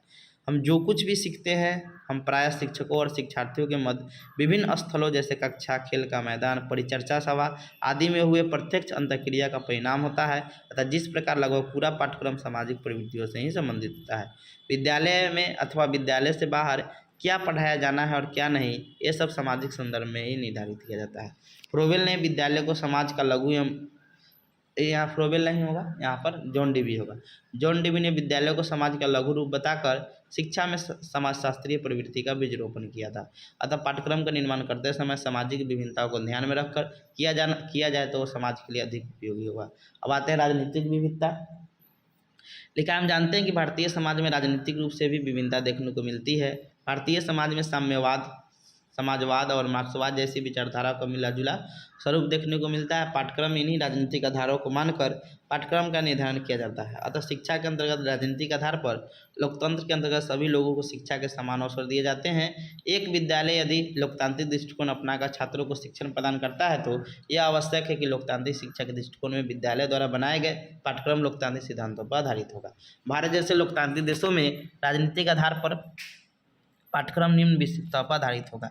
पाठ्यक्रम विस्तारवादी नीति पर आधारित होना चाहिए, अर्थात लोकतांत्रिक शिक्षा के अंतर्गत पाठ्यक्रम परंपरागत रूप में संकीर्ण न होकर विस्तारवादी नीति पर आधारित होना चाहिए। पाठ्यक्रम इस प्रकार का हो कि जो प्रत्येक बच्चे की आवश्यकता की पूर्ति करता हो तो छात्र अपनी योग्यता के अनुसार अपना विकास कर सके। पाठ्यक्रम लचीला होना चाहिए जिसे समझ और परिस्थितियों के अनुसार परिवर्तित किया जा सके।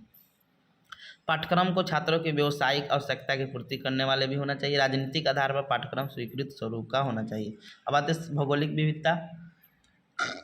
लिखा, हम जानते हैं कि प्रत्येक स्थान का अपना अपना एक अलग भूगोल होता है। वहाँ की जलवायु, वहाँ का वातावरण दूसरे स्थान से भिन्न होता है। कहीं पर ठंड तो कहीं अधिक है तो कहीं पर गर्मी अधिक, वर्षा अधिक हो रहा है।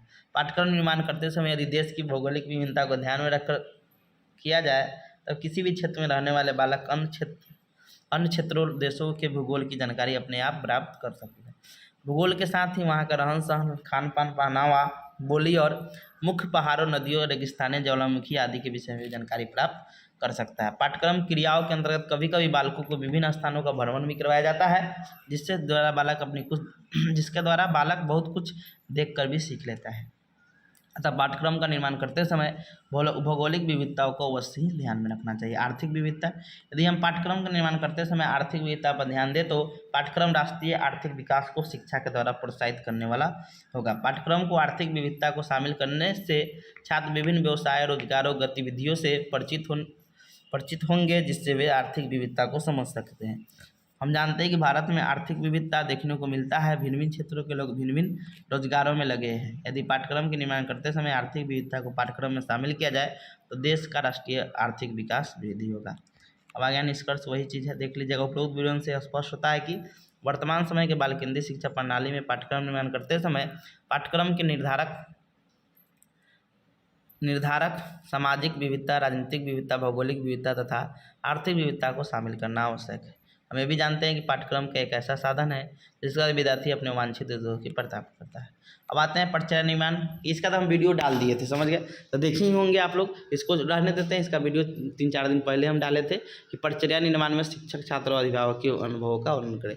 इसका वीडियो 2-3 दिन पहले डाले थे, तो देखे होंगे, तो ठीक है, समझ गए। नहीं तो देख लीजिएगा 4-5 दिन पहले इसका वीडियो, तो इसको रहने देते हैं, समझे। अब आते हैं हम लोग एक क्वेश्चन में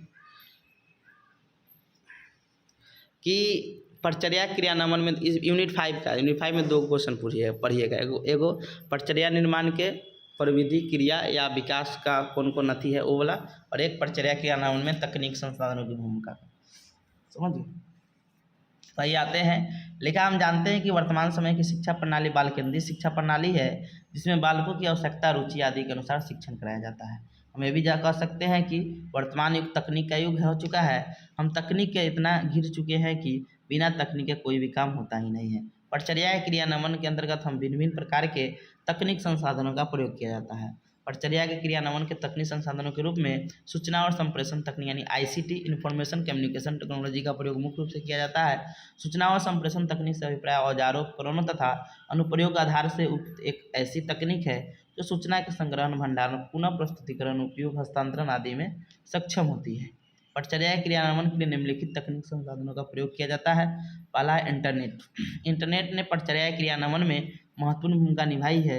यह शिक्षार्थियों को नई ऊंचाइयों पर पहुंचने में बहुत सहयोग दिया है और देता रहेगा। इंटरनेट एक आम मनुष्य के जीवन में एक नई क्रांति की भांति सामने आया है। इंटरनेट शिक्षकों एवं छात्रों के लिए भी वरदान साबित हुआ है। अब कोई भी जानकारी, हम जरूरी खबर हमें इंटरनेट की मदद से मिल जाता है। यह केवल छात्र के लिए ही नहीं, शिक्षक के लिए भी उपयोगी है। अब आते ई बुक्स। इसकी मदद से कोई भी छात्र कोई भी किताब पढ़कर उसका ज्ञान प्राप्त कर सकता है। उसे हर किताब खरीदने की ज़रूरत नहीं है, वो कहीं भी बैठकर बस ई-बुक के जरिए वो किताब पढ़ सकता है। अब ब्लॉग्स एक ऐसी जगह है जहाँ पर अलग अलग तरह के लोग आकर अपनी कुछ बात रखते हैं और कुछ बात लिखते हैं। ब्लॉग ऐसी जगह है जहाँ पर एक व्यक्ति किसी एक चीज़ पर कुछ लिखता है या ज्ञान देता है। हर व्यक्ति का अपना ब्लॉग होता है जिस पर वो विभिन्न प्रकार के विषयों पर लिखता है और दूसरे लोग पढ़ते हैं। इसे पढ़कर बहुत से छात्र और छात्राएं नई चीज़ों के बारे में जान सकते हैं। अलावा इंटरेक्टिव वाइट बोर्ड यानी digital board. Interactive white board एक ऐसी बड़ी स्क्रीन होती है जिससे स्पर्श के द्वारा चलाया जा सकता है। शिक्षण अधिगम प्रक्रिया में यह शिक्षक एवं छात्रार्थी के मध्य अंतःक्रिया के लिए सहयोग प्रदान करता है। डिजिटल बोर्ड में बच्चा कोई भी चीज़ को प्रत्यक्ष रूप से समझता है। ऑनलाइन फॉर्म के जरिए छात्र एक दूसरे के साथ अन्य विषयों पर वार्तालाप कर एक दूसरे के ज्ञान को बढ़ावा दे सकते हैं एवं नई नई चीज़ों के बारे में एक दूसरे से बातचीत कर जान सकते हैं। ऑनलाइन फॉर्म एक पेड़ की तरह है। देखिए सखाए बच्चे हैं जो एक दूसरे से पढ़ने और बढ़ने में, जिस जितना भी गूगल मीट वगैरह होता है, जूम है। प्रोजेक्टर एक ऐसी वस्तु है जिसने शिक्षक को पढ़ाने एवं छात्रों को उसको ग्रहण करने का तरीका बिल्कुल बदल दिया है। इसके द्वारा पढ़ाई वाले छात्रों ज़्यादा अच्छी तरह से समझ सकते हैं। अब आते हैं पावर पॉइंट प्रेजेंटेशन। यह एक कंप्यूटर प्रोग्राम है जिसकी मदद से छात्र छात्राएं एवं शिक्षकगण अपनी काम आसानी से कर लेते हैं। यह एक ऐसा प्रोग्राम है जिसके जानकारियों को चित्रित करके एक प्रेजेंटेशन के रूप में दिखाते हैं। निष्कर्ष हो गया। अब देखिए वो क्वेश्चन ये है, देखिए हम बोलते बोलते मुंह दुखा के लगातार बोल रहे हैं। तो एक क्वेश्चन है, इसका वीडियो भी मिल जाएगा यूट्यूब पर कि परिचर्या निर्माण प्रक्रिया के महत्वपूर्ण विभिन्न पक्ष, सोपान या परिविधि इसी को कहते हैं बुद्ध भी यही क्वेश्चन है, और इसको आप पढ़ ही के जाइएगा, समझ गए। देखिए हम इसका जो है ना प्रविधि आपका होता है 7 को, समझ गए। इसका 7 है परिचर्या प्रयोजन की। पहला है आपका शैक्षिक आवश्यकता का निर्धारण, दूसरा है विषय वस्तु का चयन एवं संगठन, तीसरा है शैक्षिक उद्देश्यों का निर्धारण, अधिगम इस अगला आगे है कि अधिगम स्थितियों का चयन एवं गठन, अगला है अधिगम अनुभव का चयन, संसाधनों का मूल्यांकन। ये वाला थोड़ा देख लीजिएगा, वीडियो में मिल जाएगा, इसका देख लीजिएगा। ये बहुत इंपॉर्टेंट क्वेश्चन है आपका कि परिचर्या निर्माण प्रक्रिया के महत्वपूर्ण पक्ष या सोपान, समझ गए। तो इसको अच्छा से पढ़ के आप लोग जाइएगा, समझ गए। तो ये हो गया आपका C9 का, हम कर देंगे C8 का। आ जाइए, ऑल द बेस्ट आपका। बिहार यूनिवर्सिटी हिमालय एग्जाम है, समझ गए। Thank you.